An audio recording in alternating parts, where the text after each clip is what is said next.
Well, hi everybody, this is Steve D9 Games. I wanted to do a visions video. This is kind of the taking it back to the beginning, just so people that might be getting interested in the Enlightened game and the Enlightened system and the Albion Twilight of Fae that Jim and I have been working on for a few years now.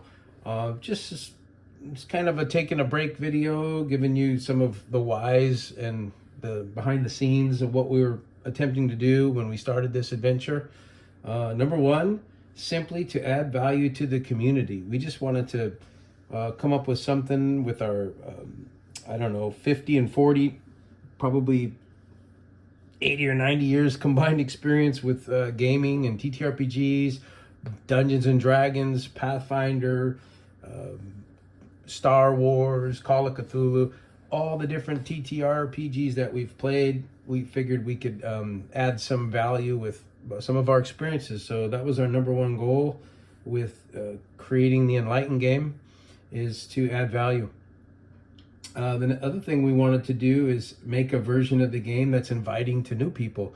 Now, one of the things that coming to this as a third party mentally for me, then a lot of the terrain and the minis and the figs and the dice is not as new player user friendly, but it does promote a fun hobby.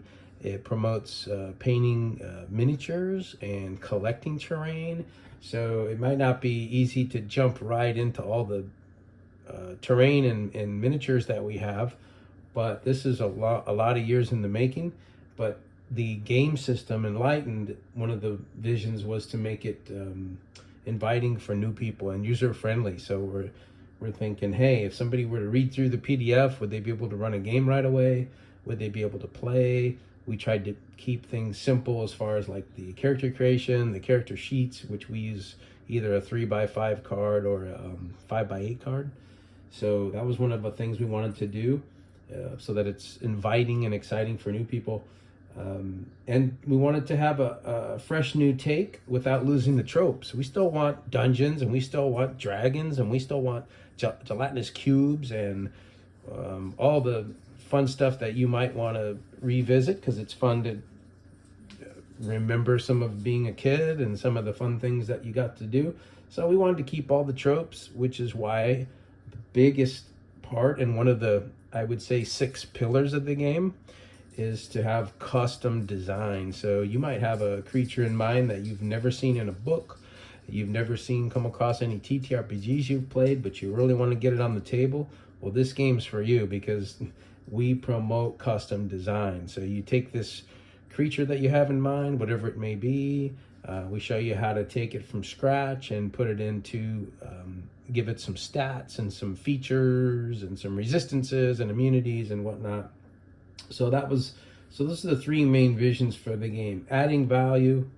If we could add any kind of value to the community, we feel like it's a win at the end of the day. Inviting for new people so we can get more people involved in playing games at the table. And then a fresh new take without losing the tropes. So some of the things I'll go over next, I call these the 6 pillars of our game. So we got 6 pillars. The first one is custom design. So not only as a game master would you be able to custom design your setting, you might have a setting in mind. We like to use the Twilight of Fae Albion, which is London 300 BC. And of course we're mixing in medieval fantasy, but our time frame is 300 BC London and Ireland. Custom design your races. So we've taken some of the things that we've liked in the past and created kind of our own race. I mean, we do have elves and Celts, so it's not creating anything new, but we have the Fomorians, which is kind of a hybrid between giants and trolls and humans. Taking all 3 of those put together, you get a Fomorian in our game. The Corrigan are kind of a combination of dwarves and gnomes and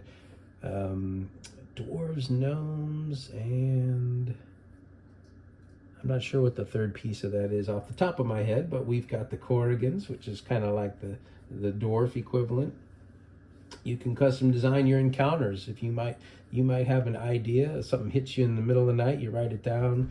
A rickety bridge over a creek 100 feet up and different things like that. Custom design your characters. So now the players get to say, hey, I have a cool idea for a character. Well, that's right up our alley. Maybe they start with one of our 7 basic classes and then custom design it the way they want. And then so we have a custom design talents. If you roll 2 9s with the 10-sided dice, which we call D9s, if you roll 2 9s with 2 dice, it's about a 1 in 100 chance. So you really feel like you earn it, but you can custom design a talent based on what you were just doing and rolling the 9s. So the only thing I'd have to say about this is, as the game master and you have your players with great custom ideas, it still needs to cooperate and coexist with your play setting. So if you have a play setting, 300 BC London, you kind of know that maybe for your game, using guns is not an option as a character to create. So you just have to put a stop to some of the things that don't fit your play setting. But at the same time, you want your characters to be able to custom design the things they want to do.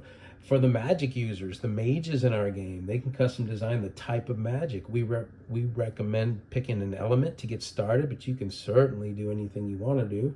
And the idea behind this is to, at the end of the day, for pillar number 1, is a system that can handle custom design. So you want a system that can handle it. The mechanics can handle you custom designing your fireball to hit an area or whatever the case may be. You want a system that can handle and that doesn't need absolute balance. So that's one of the visions of this game, and it is a live game, so we are tweaking and amending as we go, but we're getting really close. But you want a system that can handle it and that doesn't need absolute balance. I think that's where we've almost accomplished that. Pillar number 2, dice mechanics. So we have looked at the 4-sided, 6-sided, 8-sided, 12, 20, 30. We really dig a 10-sided dice. It's for example, compared to most of the D12s are like a spin down, the way the numbers are laid out. I like the way the D9s or 10-sided dice roll. We like the bell curve versus the random 1 in 20 chance when you're rolling a D20. So yes, I've seen multiple D6s rolled in a game, but we kind of like that sweet spot of the 9. It just felt like there was a little more numbers involved than like a 2D6 or a 3D6. So we just liked it, and we still do. And from all the years of playtest now, we're loving it. So D9s.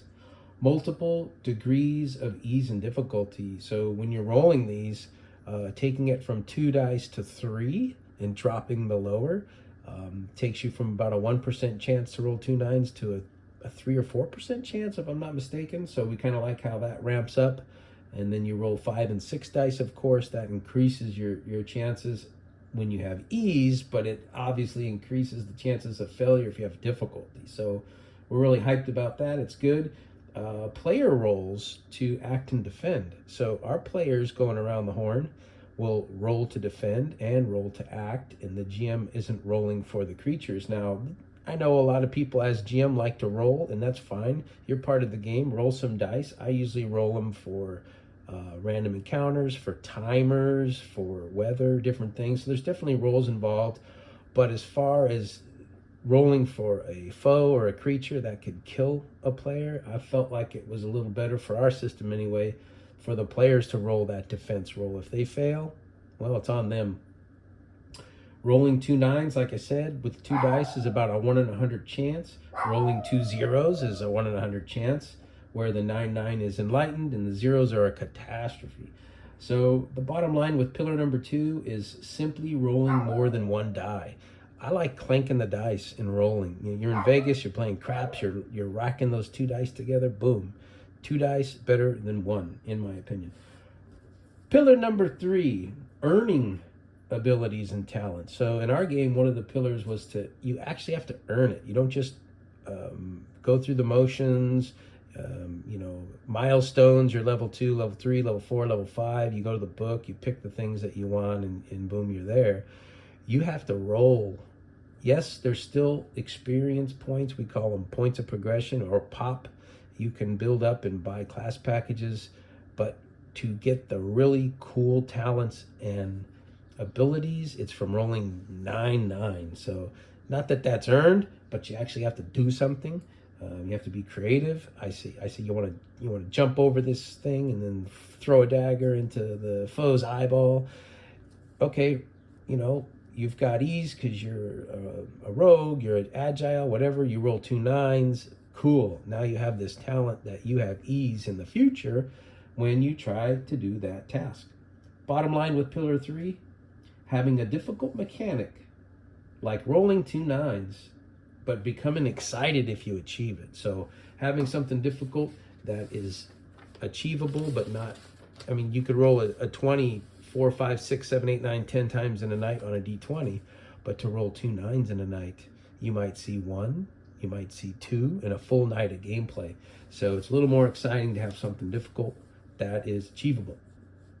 Pillar number 4, smooth gameplay. That was a vision of ours.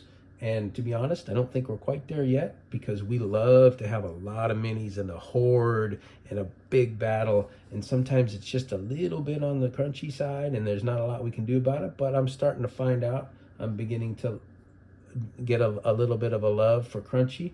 But one of our goals in this, or visions, pillar number 4, smooth gameplay. So one of the things we've picked up from years of experience and watching some pretty amazing YouTube personalities is a simple turn order. So we go around the horn, left of the GM, clockwise, and then back to the GM. So we keep it simple as far as that goes.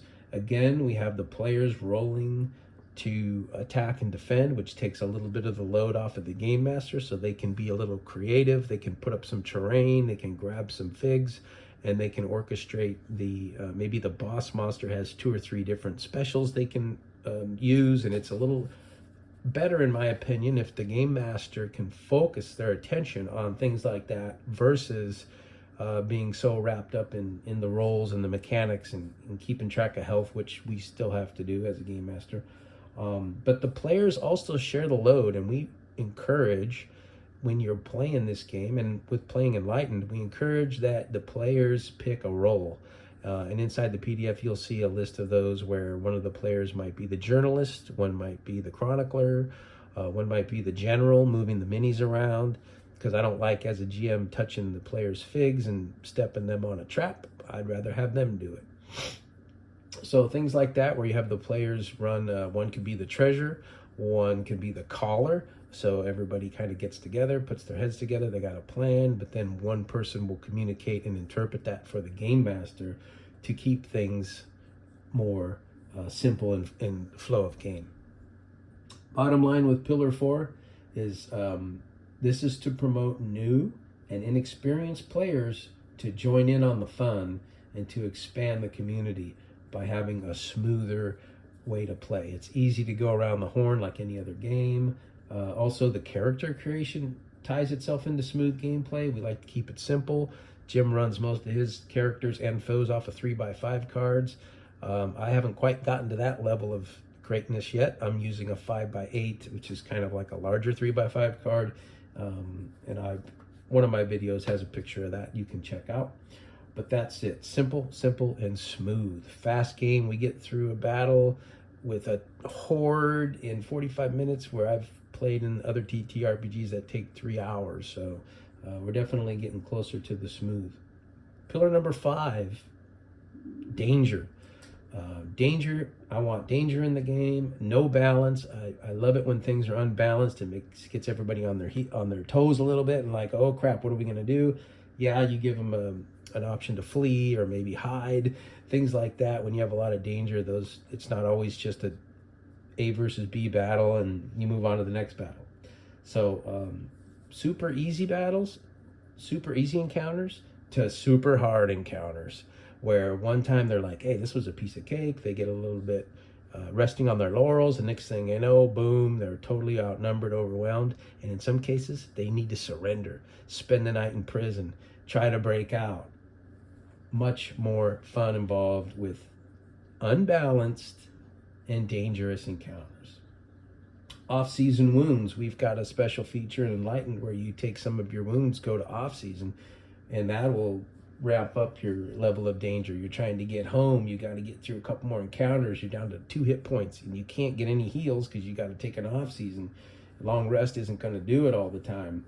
glancing blow. You got all this massive armor, you're a tank, but if you get hit, you're still going to take 1, unless you have some kind of artifact or elven made or Corrigan made armor that negates glancing blows. Adventuring life meter, getting old. After 20 seasons or 1,000 pop, these guys start rolling for their characters. Adventuring life meter rolls to see if they retire or permanently lose mental, physical, or coordination.